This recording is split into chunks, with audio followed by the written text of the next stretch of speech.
Thank you for joining us today for our World Handicap System webinar. My name is Mario Mackey. I'm Director of Member Services for the Golf Association of Philadelphia, and I'm going to take you through an introduction to the World Handicap System today. I'll then be joined by Steve Latos, our Manager of GIN Technical Support. Steve will then take us through all the changes to the calculation of the handicap index in the new system before turning it back over to me, and I'll review course handicap changes as well as new looks at the stroke index allocation and committee responsibilities under the World Handicap System. So first, let's start out by talking about what is the World Handicap System? Where did it come from? How does it work? Let's look at those questions right now. First, we would say we have 6 systems that have now been merged to one. As of January 1st of this year, those 6 systems are on the screen as follows. These are governing bodies around the world that all had different handicap systems previously. The United States Golf Association, Congo, the European Golf Association, Golf Australia, the Argentinian Golf Association, and the South African Golf Association. And as you see on the map here, they are shown with color shadings on that map. Anywhere with the color on that map is now part of the World Handicap System. They all had different handicap systems before, now all under one umbrella here with WHS. The governance of WHS, well, it's one system which is consistent with other governance functions. It's comprised of the rules of handicapping and the course rating system. And as you can see there, the governance structure, it flows kind of nicely as with the other parts of the world of golf. We have the rules of golf, the rules of amateur status, the equipment rules, and now, naturally, the World Handicap System.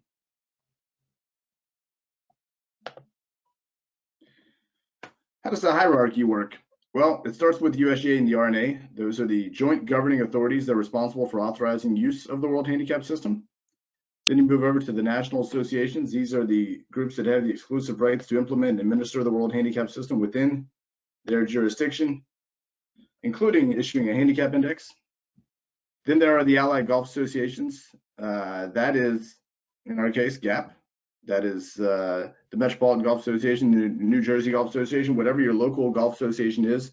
We're affiliated to that national association, which in our case is the USGA, and we're comprised of golf courses or golf clubs and or golfers within a defined geographic area. Then the Golf Club and Handicap Committee, they're affiliated to the AGA and responsible for ensuring that the handicaps of the members are administered in accordance with the requirements of the rules of handicapping. And finally, the player. Well, what is the player's responsibility under the World Handicap System? That is to attempt to make the best score possible at each hole and submit that score for handicap purposes as soon as possible after the round is completed. Purpose of WHS. Well, the purpose of WHS is, as I said, it includes the rules of handicapping and the course rating system. Its purpose is to enable as many golfers as possible the opportunity to obtain and maintain a handicap index, to use that handicap index on any golf course around the world, and to compete or play recreationally with anyone else on a fair basis. So that's a brief overview of WHS and how we got to this point. What I'm going to do now is turn it over to Steve Latos, our Manager of GIN Technical Support, who's going to take us through all of the changes to the handicap index computation and calculation in the WHS system. Steve? Okay, thank you, Mario. So what I'm going to be discussing is the changes specifically to the handicap index calculation. So as you can see on the screen, there are 5 significant changes in the way that the handicap index is calculated.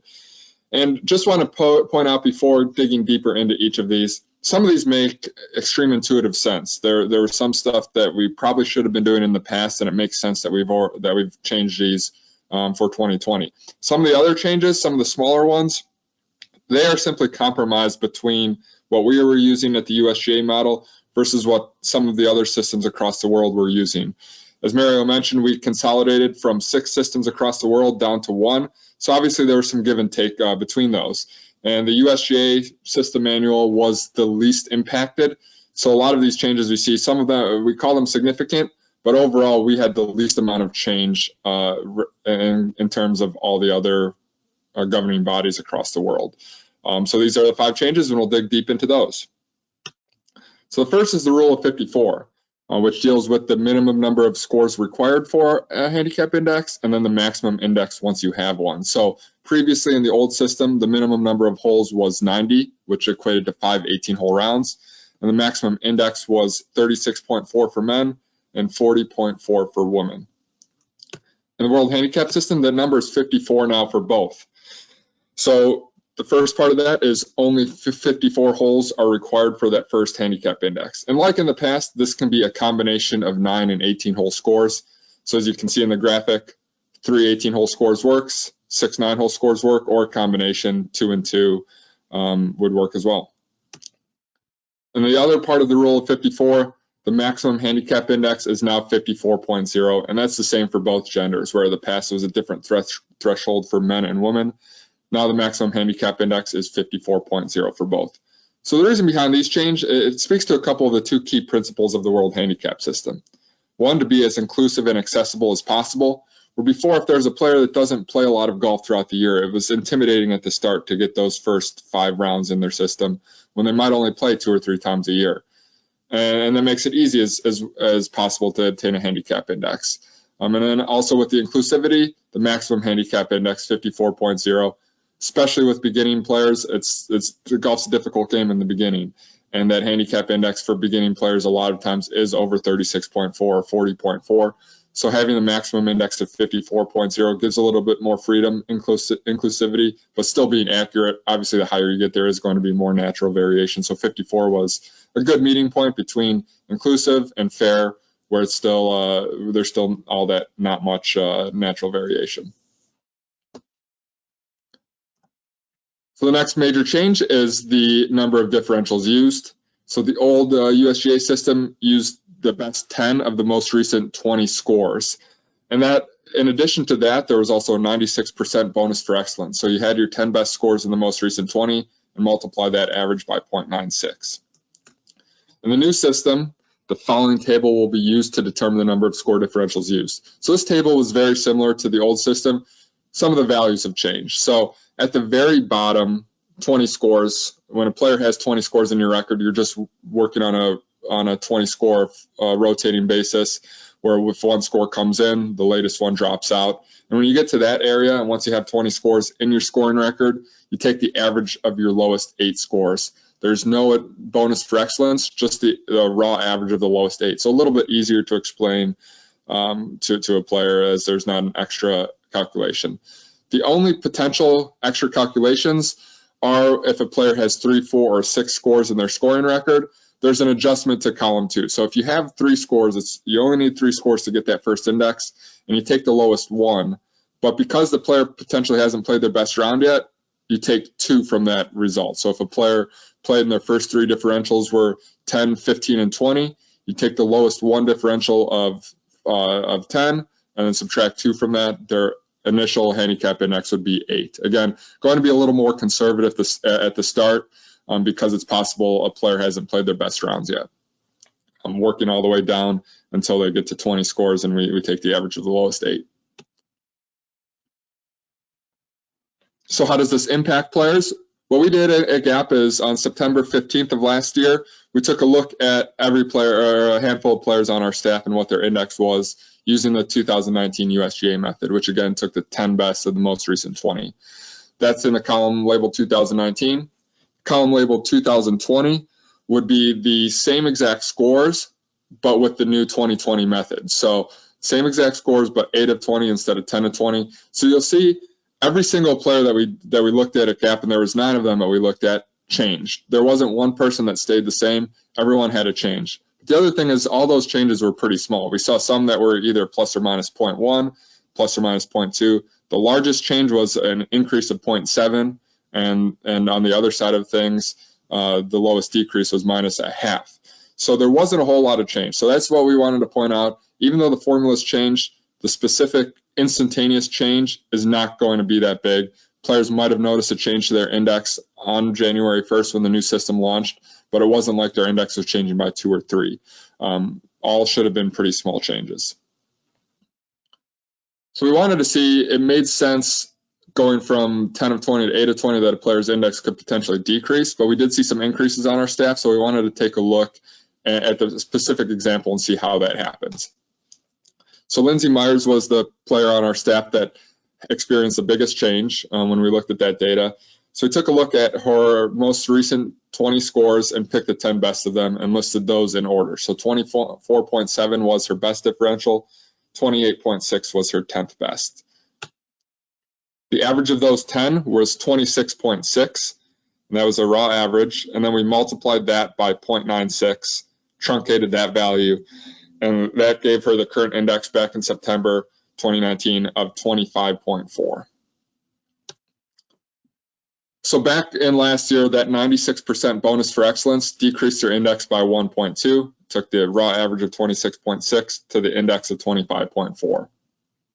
So in 2020, the 9th and 10th scores are going to be removed. So we take away the 27.7, which was her 9th best, and the 28.6, which was her 10th best. If those two scores do not decrease her average by 1.2, the index will increase because, again, that bonus for excellence does not increase and is not included in the new system. So in this case, Lindsay's scores were all very tightly packed. Her best score and 10th best score were only 4 apart, so there wasn't a whole lot of variation amongst her 10 best scores. So removing those two scores only dropped her index, or only decreased the average by 0.5. So her new index would have been 26.1 if we were using the same formula last year.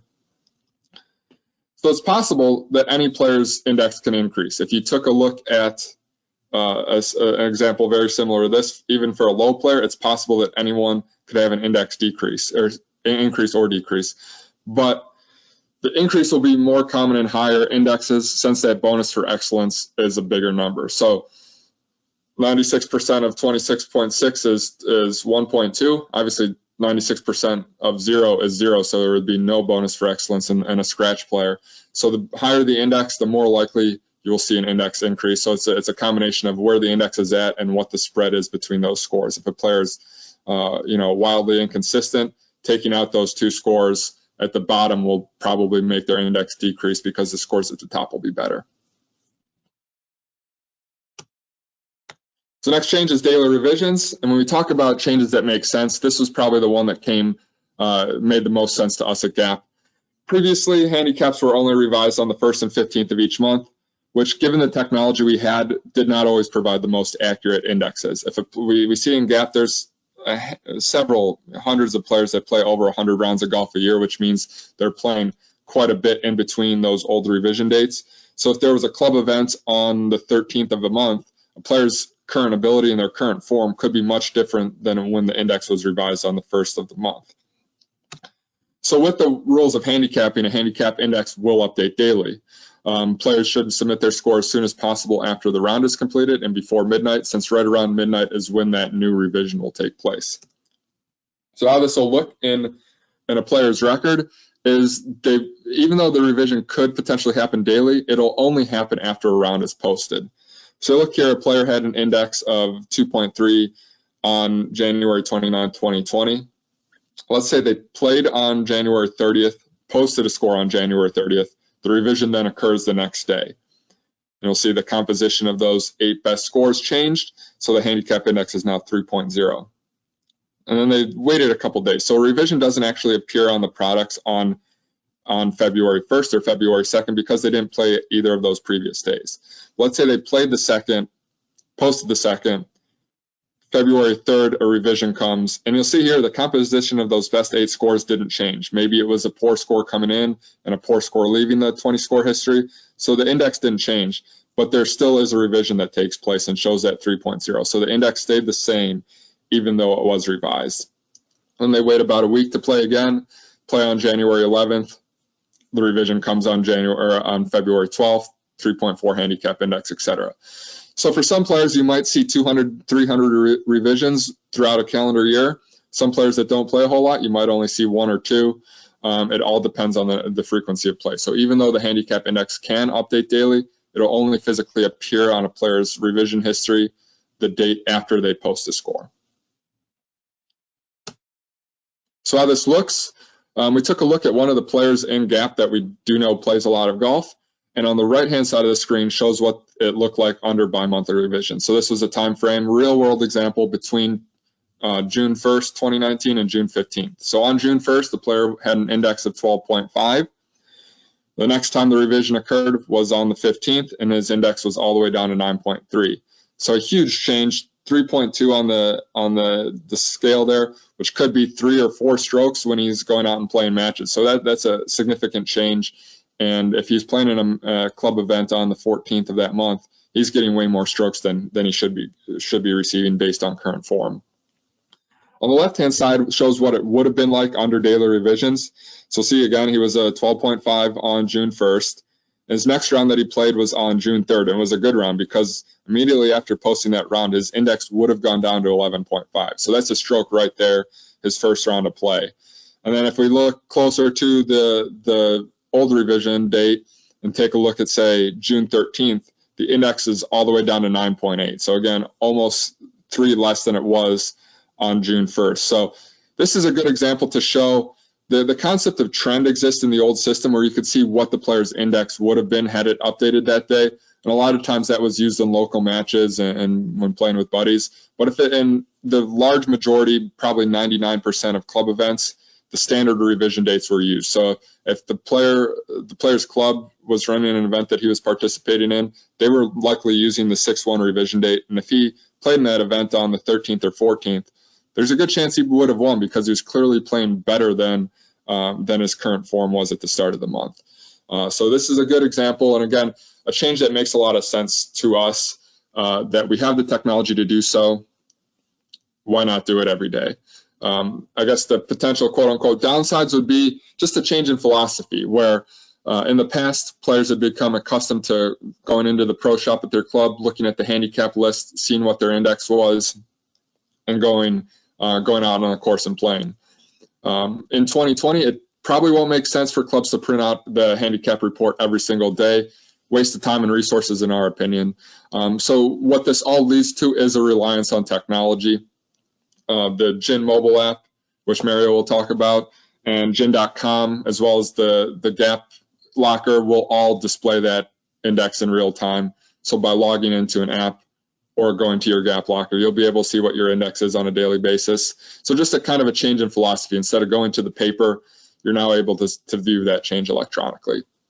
The other new change is now for those club events, which date is going to be used for the handicap indexes revision. So let's say you have an event on June 15th. You no longer have to use June 1st, but there is no specific recommendation for what date should be used. So at Gap, what we're going to urge is that clubs do it as close to the event start date as possible, while still giving enough time to do any necessary administrative work for that event, whether it be printing materials, flighting, anything like that. So for that June 15th event, if it's just 8 players playing at night, and you know who those players are going to be in the morning, you can use that June 15th revision. But if it's a member guest where you need flighting and printing out packets, ordering a scoreboard, maybe a week or 10 days in advance might be more reasonable for you. So kind of look at it on a day-to-day basis. It could actually be a good thing in order to trick players where they don't know which revision is going to be used, so that there's no manipulation of the handicap record that can be done, where in the past, if you had an event on June 10th, you knew it was going to be the June 1st revision, and if you had a couple good scores, it might be possible to wait to post those, which definitely wasn't recommended or allowed in the old system, but we do know it happened out there. So those are a couple new changes that'll take place, but definitely overall, we think this is a good change. So the next change is something completely new to the system, and it's the playing conditions calculation. So in the past, there was no correction of scoring records based on course conditions. That'll change in 2020. So when abnormal playing conditions cause scores to be unusually high or low on a given day, a playing conditions calculation will adjust score differentials to better reflect the player's actual performance. So this process, which we'll call PCC just to be short, will be simple and conservative in nature, will be adjusted in integer values, which that means the adjustments could range from -1 if the course is playing easier to +3 if it's more difficult. So with the fact that it's integer values means the adjustment will never be 2.25 or 2.5. It'll either be -1 if it's playing easier, or +1, 2, or 3 if it's playing more difficult. Again, the conservative part of it, we've heard it should take place in about 20 to 25% of rounds. So it's not something that's going to take place all the time, but will be applied to the record. These could be caused for a variety of reasons. It could be caused due to course setup or tough weather conditions. We'll talk how that's calculated in a couple slides here. but it's not always directly related to weather, which a lot of people thought when it first came out. So how this will look on a player's record and the impact. So you see the calculation at the bottom. So essentially what PCC does is it changes the adjusted gross score because it happens before the slope rating adjustment is made. So see there, it's still, the formula is adjusted gross score minus course rating, and then you take PCC away. Again, that could be either a positive or negative number, and then apply the slope adjustment. So real world example here, player played golf on February 2nd, 2020, posted a score of 80, and there was a PCC adjustment of +1. So in the 2019 method, we would have taken the adjusted gross score of 80, subtracted the course rating of 71.2, multiplied that number by 113, which is a value for constant slope, a standard difficulty, and then divided it by 131, which is the slope of the course being played. The differential was 7.6. In the World Handicap System method, there is now that PCC adjustment. So again, the course played more difficult, meaning it was a positive number, and PCC is subtracted from the adjusted gross score essentially. So it's minus a positive number, so that score gets lower. So this is essentially what happens in the World Handicap System would be as if this player shot a 79 instead of an 80. So we take the 80, subtract course rating, and also subtract the PCC adjustment, which in this case was 1, which makes it essentially 79 minus 71.2. And we take that number, multiply it by 113, and divide it by the slope of 131. So the differential is 6.7. Again, it's not a 1, the change in differential is not 1 because you're essentially changing this adjusted gross score, not the differential. So the impact on the differential will not always be in integer values. In this case, since the course was more difficult than a standard difficulty, 131 was greater than 113, the impact on the differential is less than 1. If it was a case where the slope was easy relative difficulty and say a slope of 95, the impact on the differential would be more than 1. So just wanted to show how that applies on a player scoring record. So in order to decide if PCC should be applied or will be applied to a round, it all revolves around the target score. So in the past, target score was previously calculated as course rating plus course handicap, which in our opinion didn't make a whole lot of sense. If you take an example that a player was playing a course that had a par of 70 and a course rating of 66, and the player shot 80, when they're discussing their round with friends after the round, they wouldn't say, hey, I played pretty well today, I shot 14 over course rating. No, they almost always talk in relation to par, 10 over par in that example where the par was 70 and the score was 80. So with that, the target score under the rules of handicapping is par plus course handicap. Again, just makes a little bit more sense. And with that, as was the case in the old system, you can calculate a target score for anyone that plays that course. So any T, any gender, because anyone that plays that course will have a course handicap, and that T set will have a par. You can calculate target score for anyone. So the chart on the left, the blue dots represent the target scores. Again, this is always going to be a linear line, and just scales up a little bit as the course handicap increases. And the orange dots are hypothetical actual scores that were posted. So for example, the player that was a 0 course handicap, his target score would be 72, and the actual score hypothetically on that day was 82, so higher than the target score. Then the red lines represent the cone of what would be anticipated for the player to shoot with some natural variation, basically the predicted range of where a player should be. And if the system sees that there are scores outside of that cone, the PCC will automatically be applied. So if actual scores deviate significantly from target scores, PCC will automatically be applied to player scoring records. So with that, because it's all based on target score, golf staff will not have to record weather information or course setup information. Although if they're curious, they can write down what the weather is on a certain day or where the hole locations were. If they realize, hey, every time we put the pin on 17, in this spot, a PCC adjustment applies. So that would just be for their own record keeping. It wouldn't actually, they were taking the work out of the golf staff shop, and this is just an automatic adjustment. So a couple more things on PCC. It's performed only once for the day, so there's not two calculations like a morning and an afternoon calculation. And this again is because it would require some manual work on where that cutoff would be. If there was tough weather that came in at 2 o'clock, for example, a player that teed off at 11:30, even though they played the majority in good weather, where would they be? Would they be in the morning or afternoon wave? That's a difficult determination to make, and for that reason, it's just performed once per day. And because anyone can have a target score, it considers all acceptable scores on a golf course, included all rated tees in both genders, also for members and non-members. So any score that comes in on that course will be considered unless the handicap index is above 36.0. So it requires at least 8 acceptable scores. Again, that's for sample size. If there's only 2 players that played, it's possible that the player had a bad day and the conditions had nothing to do with it. So 8 scores is enough for sample size. And then the handicap index of those players must be below 36.0, because the higher you get with a handicap index, there's going to be more natural variation, and ability is harder to predict.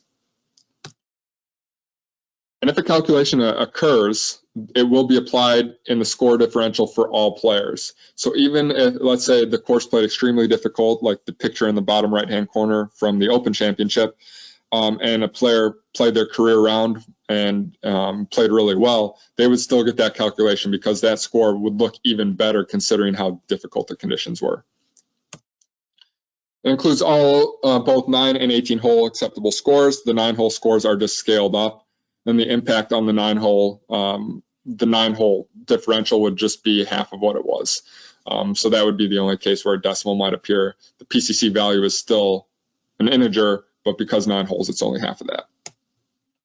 So with that being said, a high score on a tough day could end up being a good score and one of the best 8 on the differential if the PCC is applied. So with that, the time frame for posting scores takes on increased importance. Not only is time frame important with daily revisions, because if a player plays on consecutive days, you'll want to post that first score on the day that's played so it gets updated for the next day and the next round. It also matters for PCC. So a player should submit their score as soon as possible on the day of play, and preferably before midnight. Again, around midnight is when that calculation is going to occur, and that's local time. So the calculation only happens once per day per course. So if a player does not submit their score on the day of play, their score will not be included within the daily playing conditions calculation. So we take July 1st as an example, and 100 people play a golf course, but only 75 post their score that day. Just those 75 scores will be factored into the calculation. If those 25 players that didn't posted those scores dated July 1st on a later date, the calculation will not reoccur. That calculation only happens once. But when those 25 players subsequently post their rounds to their scoring record, the published PCC will be applied to that differential. So a player plays on that day, July 1st, and the PCC comes on midnight of that day, and let's say it was a +2 on that day. If the player posts their score on July 3rd but dated July 1st, they get that PCC adjustment of +2 to their record, the one that was calculated that day. So again, really important for players to post on the day they play, because not only could it be affecting them with daily revisions, but it could potentially affect everyone that played the course that day. There could be a situation where PCC doesn't occur, but it was read on the fringe. If there were a couple more scores in there that were higher than the target score, it would have been a calculation of +1. And by those players not posting their scores, they could impact everyone that played the course on that given day. So what we ask, if you're a club admin on this call, we urge you to tell your members the importance of posting scores. It comes into play with PCC as well as daily revisions. And if you're a player on this call, we urge you to make sure your friends are posting the score the day you play. When you get off the 18th green and maybe you're discussing your round afterward, just make sure the round's posted. It's important. It comes into play in several factors with the World Handicap system. In the past, you really just needed to post your score before the revision date. So you could do 10 or 12 days after the fact if you posted at the start of the revision period and it was just fine. Now, day by day matters. So that was PCC. The next significant change is exceptional score reduction. So this takes place of section 10/3 and now considers all scores, not just tournament rounds. So section 10.3 in the old system was one of the it was effective because it dealt with dealing with players that played well in tournaments. But number one, it was difficult to explain. You had charts involved, the sliding scale.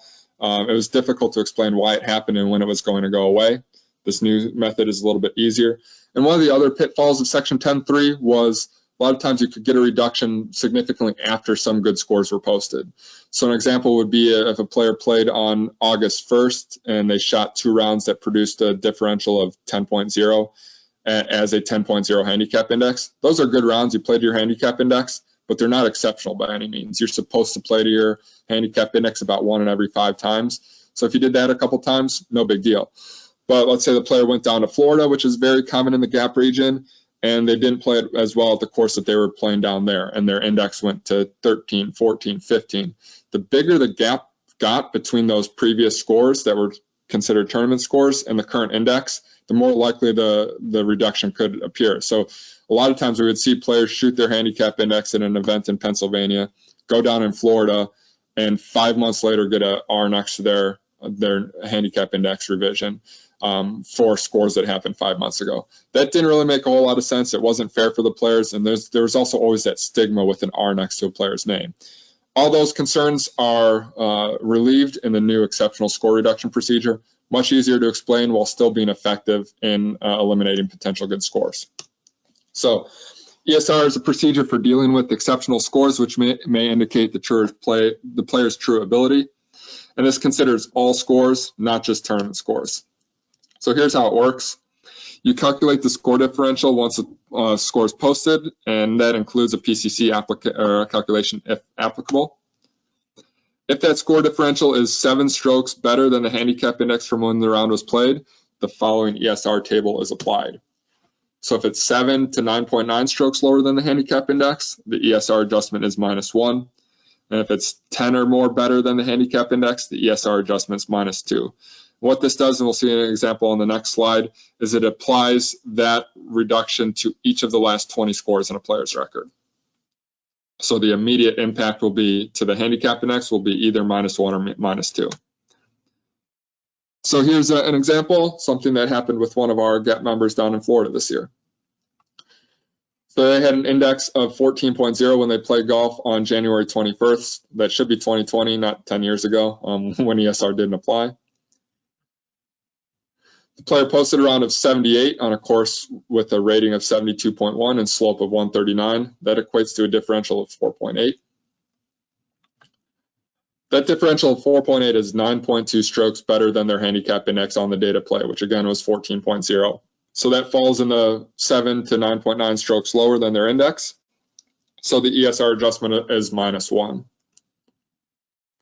So the index is calculated, but now includes a reduction of 1 for the score differentials of all scores in the 20 score history. So you'll see in the red box there, that score on the 21st, the differential is 3.8 when the raw numbers would have been 4.8. It's now also includes that -1 adjustment for ESR. And so do each of the last 20 in the player's score history, and those are all indicated by the little I next to the player's name. So as a result, the player's handicap index the following day was 10.8, so they went from 14.0 to 10.8. Obviously, some of that is the fact that they played a really good round. They now have a new round in their best 8, but then exactly one of that is also due to ESR. So if there was no ESR, the player's index would have been 11.8. So how does this go away? How does the ESR reduction go away? Well, essentially it gets phased out. So since each score differential in the most recent 20 has an adjustment of -1, when a player posts a new round like this player did on January 23rd, that round will not be adjusted for ESR, unless, of course, it had a differential of 3.8 or better and was also exceptional. But since the differential in this case was 6.9, there's no ESR on that record. So now only 19 scores in the player's history have a -1 adjustment.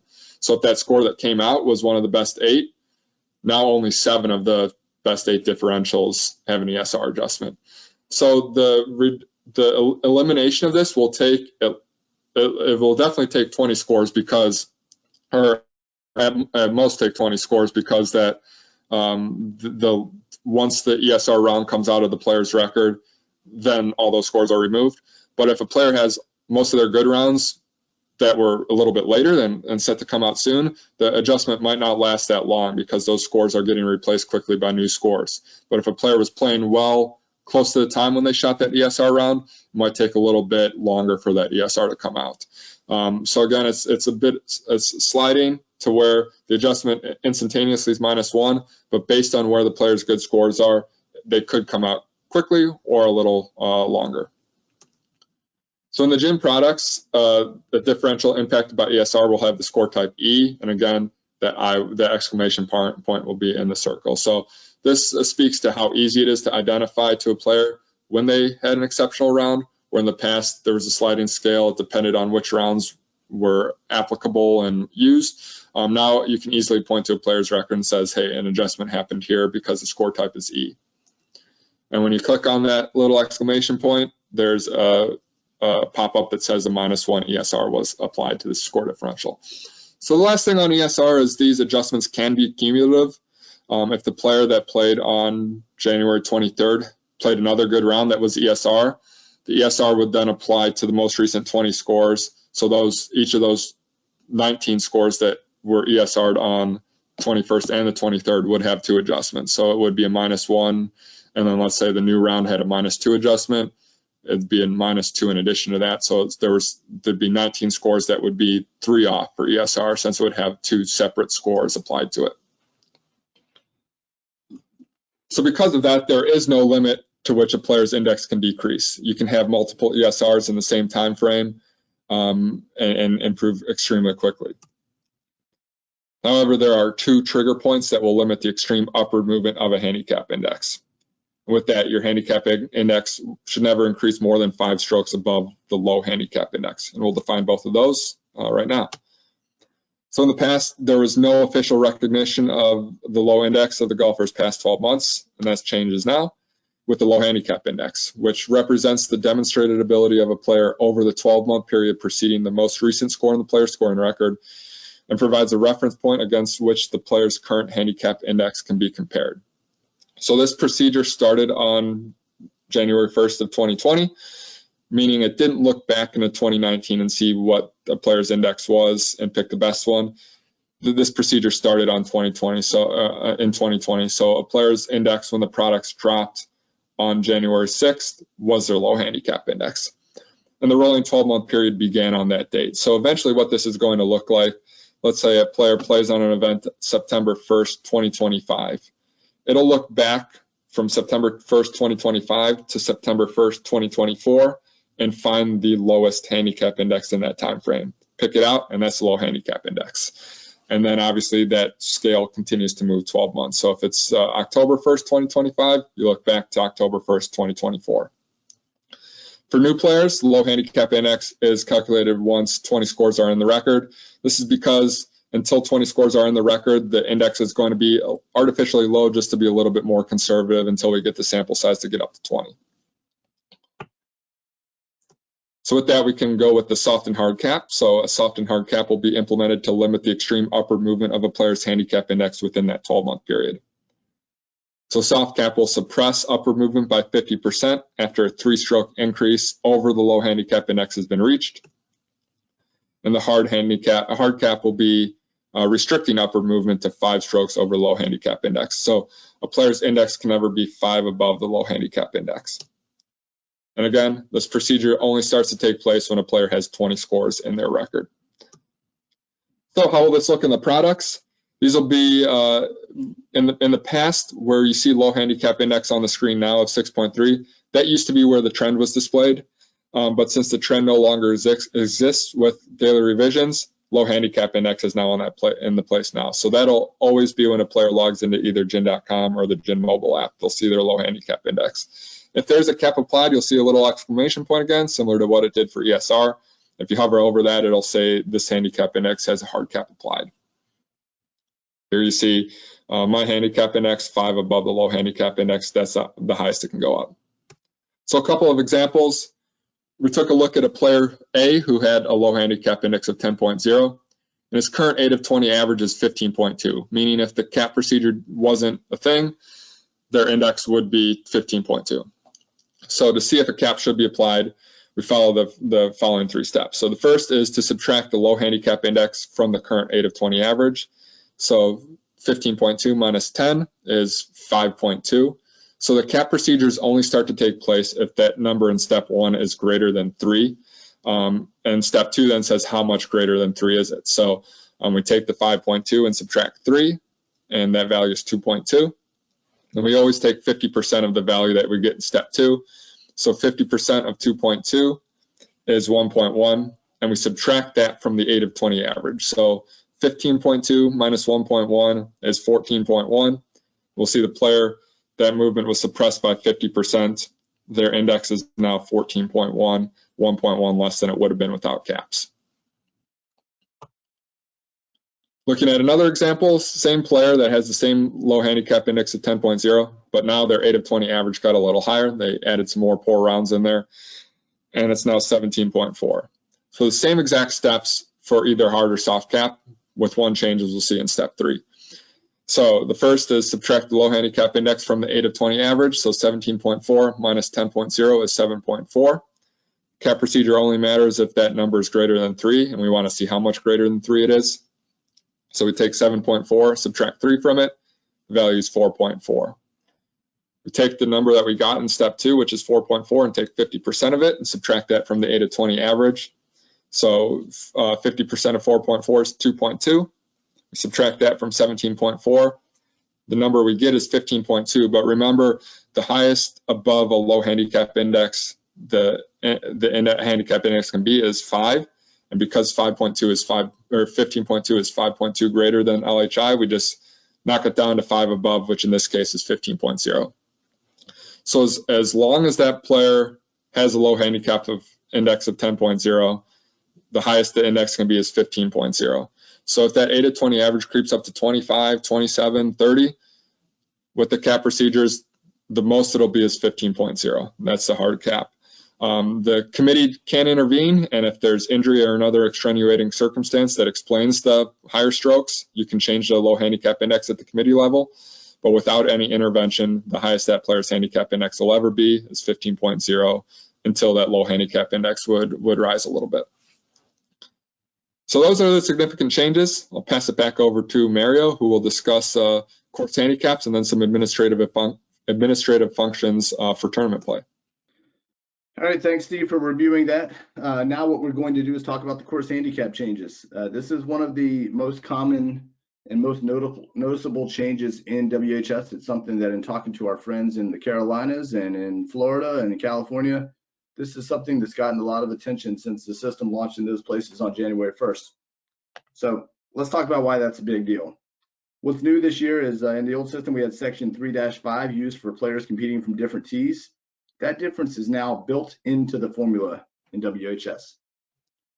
So the course handicap now in the World Handicap System is the number of strokes a player needs to play to par. That's used in the application of net double bogey for maximum hole score, which we'll talk about momentarily, as well as net par for any unplayed holes. So if you see the course handicap formula on your screen there, course handicap equals the handicap index multiplied by the slope rating divided by the constant of 113. But then if you see the part in green there, plus course rating minus par, that's new this year. That is the part you need to pay attention to. If you're looking at why the course handicap number has changed this year, that is why.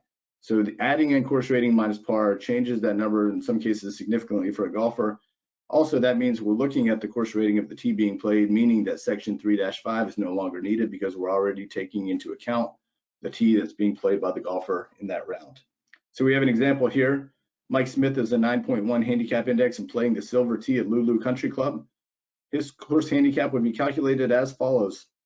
The handicap index is, of course, 9.1. We multiply it by the slope rating of the silver tee, which is 124. Divide that by 113. And then we add in that new component, which is course rating minus par. So the course rating is 67.3 minus the par of 71. And that brings his course handicap actually down to a 6 because you can see he loses an additional 4 shots based on that course rating minus par difference there. So last year, this golfer would have been a 9 or a 10 handicap, probably a 10 handicap, course handicap from that silver tee. Now he's a 6, but we don't need any additional adjustment for players competing from different tees. So since that formula now includes, as I said, the adjustment of course rating minus par, that could change significantly. And while there might be a minimal change in the handicap index like Steve talked about, you might go down 0.1 or up 0.1 in your handicap index this year. What most golfers care about is their course handicap. So that's why it's really important for clubs to communicate that change. So we have an example here of Dan Schofield from our staff, and look at his course handicaps from Williamsport Country Club. Steve referenced earlier, Dan was a 9.9 index in 2019. In 2020, a slight change, 9.8. But what's important to notice here is that last column there of the 2020 course handicaps versus the previous one of the 2019 course handicaps. You see at Williamsport, the par is 71 from all those tee sets. They range from a green tee with a rating of 64.6 all the way to a blue tee with a rating of 71.3. And you can see, if you're looking at the blue tee, Dan's the same as last year because the par and the course rating are the same. So there's no additional adjustment there really, 71.3 and 71. But if you go down to that green tee, you can see last year Dan would have been a 10 course handicap. This year he's a 3 because again, we're taking that 64.6 minus 71 and getting to that number. But an important thing to note at the bottom of the screen here is in 2019, the course handicaps of the blue and green tees had a difference of 1, but the section 3.5 adjustment was 7, which was rounded up from 6.7. So as you can see this year, the difference is now 8 strokes. So the competition would have the exact same stroke differential. And that's something we want to stress is the difference between two players from year to year should be the same or within a shot, depending on maybe some rounding that might tweak it slightly. But the key there is that there shouldn't be much change there. It's really just the number of strokes that they're actually seeing on the card. Maybe last year, 2 golfers got 10 and 14 strokes, and this year they're getting 7 and 11 strokes. The difference between player A and player B in that case is still 4 strokes, and that's what's important to know. Let's talk about the playing handicap. This is a new term this year. And when handicap allowances are used in various formats of play, the course handicaps are adjusted to make the competition equitable. Within the rules of handicapping, the adjusted course handicap will be referred to as a playing handicap. It's a very simple formula. It's just the course handicap multiplied by the handicap allowance. With one caveat this year, if different tees are in use, the player's playing handicap is adjusted by the difference in par for the golfer playing from the higher par set of tees. So let's look at an example of that. Here we have Daniel Jones as a 13.9 handicap index and playing the green tee at Fox Hill Country Club, which is a par 71. He's playing against Samantha Darnold, who's playing the red tee, which is a par 73, as a 7.5 index. The handicap allowance is 90%. The playing handicaps would be calculated as follows. For Daniel, we have a 13.9 handicap index multiplied by a slope rating of 130, divided by that constant of 113, plus that new calculation of course rating minus par, which in his case is 70.5 minus 71. We take that, we multiply it by 90%, and we get 14. So Daniel's playing handicap is 14. For Samantha, the same formula, 7.5 is her handicap index, multiplied by the slope rating of 125, divided by the constant rating of 113. Adding in 71.5 minus 73 for the course rating minus par, multiplied by 90%, that comes up to a 6. But the new thing this year with playing handicap is since Samantha is playing the higher par, 73 versus 71, she gets that difference in pars of 2 added to the handicap. So her playing handicap comes out to 8.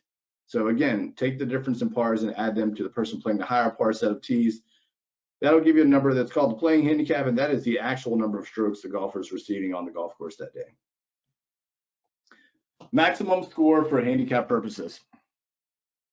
This replaces equitable stroke control, where your maximum score depended on your course handicap. So wherever your range was, you could post a maximum number depending on that range every day. Now, it's a little simpler just to explain. Equitable stroke control is now replaced by net double bogey for all golfers. Here's a look at that formula. Net double bogey equals par of the hole plus 2 for double bogey, plus or minus any handicap strokes received or given on a hole. For example, Dave Bennett has a course handicap of 27 at Great Bay Country Club from the white tees.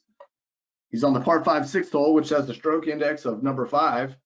He struggles and makes a 12. In that case, what's the maximum he can take for handicap posting? Well, there's the formula again, so let's look at the numbers. He makes a 5, or he struggles and makes the 12. So the par of the hole is 5, plus 2 for double bogey, plus or minus 2 strokes is what he's getting on that hole, is the number 5 stroke index hole. So his maximum on that hole comes out to 9. So even though he scored a 12, for handicap posting purposes, his maximum is 9. How does the player post scores? Well, we have a few different options here. GIN mobile app is the best option. We are using that. The GAP mobile app has been sunsetted. We're not utilizing that anymore. The GIN mobile app works directly with the World Handicap system and has some great features that we'll show you here in just another slide. The GAP locker, if you get a GAP e-revision from us, or if you log into your account at gapgolf.org, you can click to post a score through there. GIN.com, just like the GIN mobile app, you can log in with your GIN number and last name and log in to post a score. Or of course your club posting kiosk. So you can go to your club and click on the kiosk there at the club provided GAP computer there and post your scores that way. So guidelines for most likely score. When a player starts but doesn't complete a hole, the score recorded for handicap purposes is the most likely score. The rules of handicapping include the following guidelines for determining a most likely score. So depending on the position of the ball, there are certain strokes to be added. If you're on the putting green within 5 feet of the hole, you add 1 additional stroke. Between 5 feet and 20 yards from the hole, you add 2 or 3 additional strokes depending on the position of the ball, the difficulty of the green, and the ability of the player. And if you're beyond 20 yards from the hole, we add 3 or 4 additional strokes depending again on the position of the ball, the difficulty of the green, and the ability of the player. How about acceptability of scores? So when a player doesn't play a hole, the score recorded for handicap purposes is net par. For example, a hole being declared out of play by the committee for maintenance or reconstruction purposes. Scores from an authorized format of play, which meet all the provisions set out within the rules of handicapping. And scores in both match play and stroke play, including multi-ball or team competitions where players have not completed 1 or more holes, or players are requested to pick up when out of contention on a hole. Scores on all courses with the current course rating and slope rating made during an active season, both at home and away. And scores made under the rules of golf and the modified rules of golf for players with disabilities. All of these are acceptable for posting. Of course, when accompanied by at least 1 other person, I'd like to keep that in there because that's kind of something that was put into the USGA handicap system about 4 years ago. It's kind of the first way that you could look at the World Handicap system coming here. That was something that was required in most of the other governing bodies, being that you had to play with someone else to post around for handicap purposes. It was introduced at the time. We got a little bit of negative feedback about it right away, but it's something that people got used to and started following the rules, and now it's just been a part of the system the last 4 years. So that's just a way to show that cooperation between the USGA and the other governing bodies that formed WHS. When a player follows a model local rule, even if the committee has not adopted it, for example, the alternative option to stroke and distance or preferred lies. One thing we want to note here is with the current coronavirus restrictions on social distancing and everything else, due to those recommendations from the CDC, a temporary measure is in place within the United States to accept scores played under these conditions for handicap purposes using the most likely score guidelines, even though players not holed out. So those regulations will stay in place until otherwise advised by the USGA. Score posting in the GAP area did begin on April 1st as scheduled. So this is for situations like if you have a raised hole liner above the putting surface, if you had objects in the hole, a pool noodle or something, so the ball can be more easily removed. These are situations where you want to use those most likely score guidelines. So what were you likely to score on that hole using the guidelines I showed a couple slides earlier? And those scores can still be acceptable for posting in that case. Acceptability scores, depending on the number of holes you play, there are guidelines for how you post that score. So if you only played up to 6 holes, you cannot post that round. If you played 7 or 8 holes, you post a 9-hole score using net par, which is par plus any handicap strokes for any unplayed holes. If you played 9 to 13 holes, you post a 9-hole score using the actual scores for all holes on the completed side. If you post 14 to 17 holes that you played, you post an 18-hole score, again with net par being used to calculate scores for any unplayed holes. And of course, if you play 18 holes, then you post a full 18-hole score. The difference here is previously in the USGA system, you needed 13 holes to post around using net par, par plus any handicap strokes on the unplayed holes. Now you need 14, so it's a little simpler to remember in that you need 7 holes played to post a 9-hole score and 14 holes played to post an 18-hole score. What's not acceptable? So a score is not acceptable for handicap purposes and must not be posted to a player scoring record if a player has been disqualified from a competition for a breach of the rules of golf that might have provided the player with a significant advantage. For example, using a non-conforming club. Other examples include foursomes, alternate shot, not acceptable for posting. Scrambles, when being coached, also not acceptable for posting. So those ones still cannot be posted.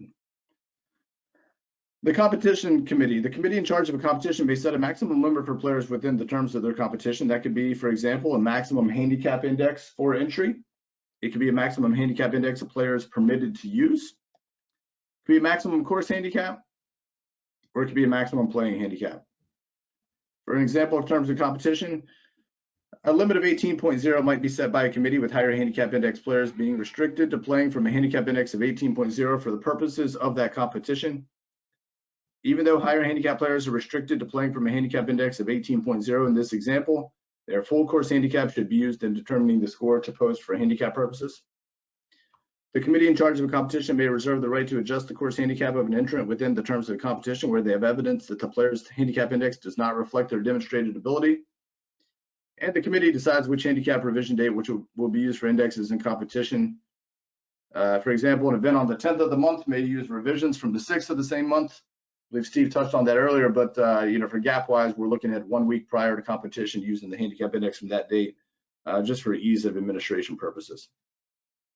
Multi-round competitions. For multi-round competitions which are played during the same or consecutive days, it is strongly recommended that a term of competition is introduced to state that the handicap index used at the start of the competition be used for the duration of the event for ease of competition administration purposes.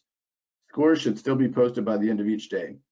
So what's interesting, I put that up there, there's not a lot of recommendations in the WHS manual and the rules of handicapping where they say strongly recommended. So I wanted to point that out. That is the strong recommendation here. In a situation where a new round is played before the player's handicap index has been updated, the committee in charge of the competition or the handicap committee has the discretion to decide the playing handicap the player should use. See Rule 7-2. Handicap allowances. These are the recommendations to provide equity for various forms of team competitions. These are the percentages in competitions. Big change under the rules of handicapping is that the allowance recommendations are the same for men and women. So I'll put a couple slides up here for match play and stroke play. You can see for yourself what the changes are. A lot of similarities, match play, not a whole lot of difference there. Stroke play, more significant difference. For example, 4-ball stroke play before was men at 90%, women at 95%. Now both genders at 85%. For best 1 of 4 stroke play, for example, you can see on the right side of the screen there, men at 80%, women 90% in the previous system. Now, recommendation is men and women both at 75%. So those are in the rules of handicapping book there, but we wanted to bring up that slide for you as well. Stroke index allocation. So previously, to determine the handicap allocation, where the strokes fall on the card, scores were inputted to determine this. We took a group of high handicappers and low handicappers, at least 200 scores from each, and we put them into a formula that said, where does the high handicapper most need a stroke to have a hole against a low handicapper? Well, in WHS, this has changed. The rules of handicapping recommends using course rating data to calculate the holes for stroke index allocation. The recommendation is to allocate odd strokes on the front and even strokes on the back. Specific strokes will be allocated using 3-hole clusters with the number 1 and 2 stroke holes in the middle cluster. Here's an example of a sample table. As you can see, in this case, the number 1 handicap hole is put at number 6. The number 3 is put at number 3, and the number 5 is put at number 9. So on the front 9, they're each in one of those different triads there, different clusters. On the back 9, number 14 is the lowest handicap hole. It's the number 2 hole. Number 11 is the number 4. And number 16 is number 6. Again, spreading those out throughout the 9 there. So certain procedures should also be considered to accommodate both stroke play and match play formats, including, as I said, we want to spread those stroke index allocations evenly over the 18 holes to give the best chance of strokes being received prior to a match ending. That's why you don't want to have the number 1, number 2, number 3, and number 4 holes towards the end of a 9. We want to make sure that those holes come into effect and come into play during a match. You want to apply the second low stroke index hole on either the first or third triad, unless the lowest has already been allocated in that same triad. So that's what I showed on the previous screen of spreading out those lowest holes throughout the 9. If possible, we want to avoid consecutive low stroke indexes, number 6 or less on consecutive holes. And stroke index allocations for strokes 19 to 36 and 37 to 54 would simply repeat the order of the stroke index allocation above. So if you changed recently, be sure to let GAP know if you change in the off season so we can make sure that's updated with the start of golf season here that's currently delayed, but we'll make sure we have it in the system. Before we talk about par, what I'll say there is GAP is not going through and changing any of your stroke index allocation. What we've used is the scorecard data that we have, unless you've told us otherwise. For clubs, we're using what's on the card, what the most recent information we have is, but that's more of an advisement for when you're looking at, reprinting scorecards or reallocating your stroke index holes. That is the new recommendation. So let's move on to par, adjudicating par.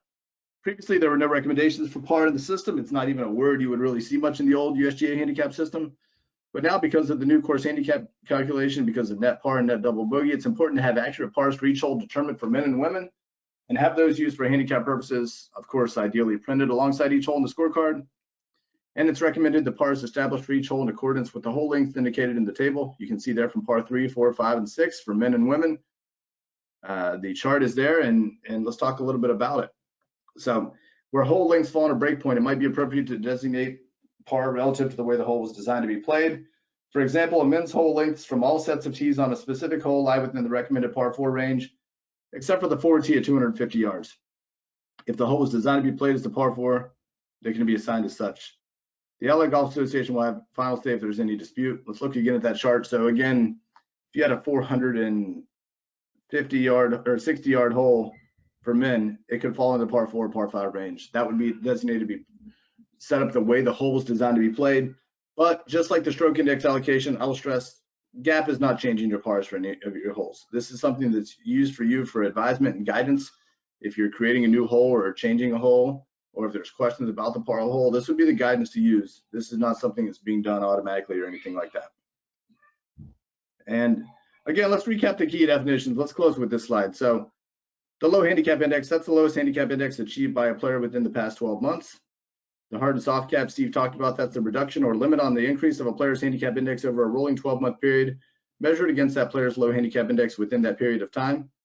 PCC, the playing conditions calculation, is a procedure used to evaluate if course or weather conditions on the day of play deviate from normal playing conditions to the extent that they have a significant impact on players' performance. The exceptional score reduction, ESR, is a score differential which is at least 7 strokes better than the player's handicap index at the time the round was played. Again, this replaces section 10-3. Net double bogey, that's the maximum score for a hole for handicap purposes, replacing equitable stroke control. The course handicap is the number of strokes a player receives before any handicap allowances, as determined by the slope rating, and now with the difference between course rating and par, again, ending the need for the old section 3-5. And the playing handicap is the course handicap adjusted for the allowances of terms of competition. It represents the actual number of strokes the player gives or receives for the round being played. So we want to thank you all for listening in on the webinar today. This is a brief summary of the World Handicap System, but at any time, if you have questions about it, feel free to reach out to Steve or myself. You can reach us at the office at 610-687-2340 and just press the handicapping extension, or you can email support@gapgolf.org, which goes to both of us. If you have any questions at all about anything WHS related, we'd be glad to assist. Thank you very much for your time and have a great day.